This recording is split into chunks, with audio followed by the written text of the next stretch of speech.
In this video, I'd like to talk to you about protein.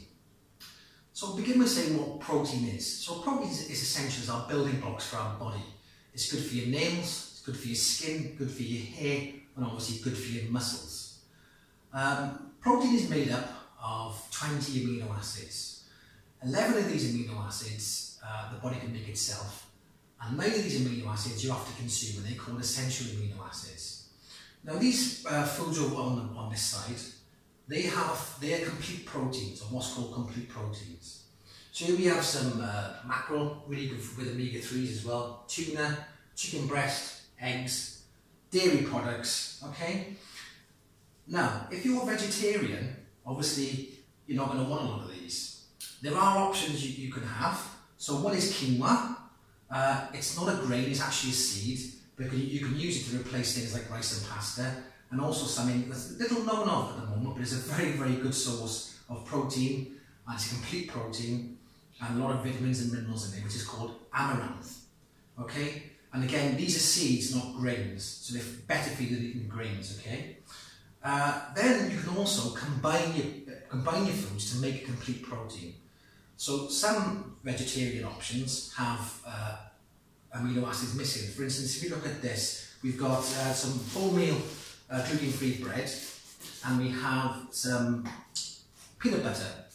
Now, the bread is missing lysine, or it's got very, very low levels of lysine, but the peanut butter it has it in abundance. So if you've got peanut butter on toast, you get a complete protein. The same, there's some wholemeal pita breads here, and some hummus make a complete protein, and also I've got some butter beans or any beans with whole grain rice that will also make a complete protein. This one here, actually, to point out, is actually whole grain rice and quinoa, so you wouldn't need to have anything else with it, but if it's just whole grain rice with beans, it gives you a complete protein.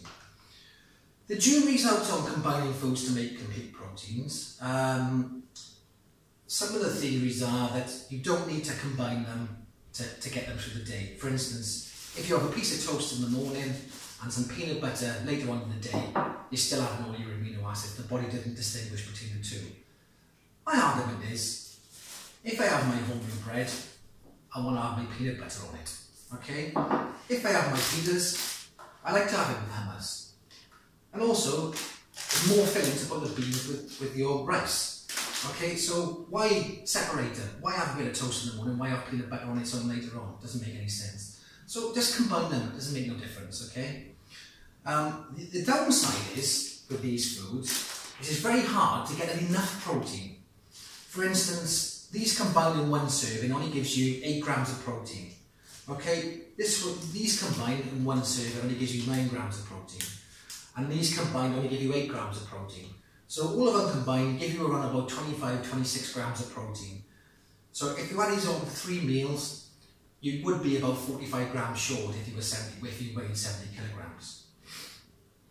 Now, the answer is protein shake. Okay.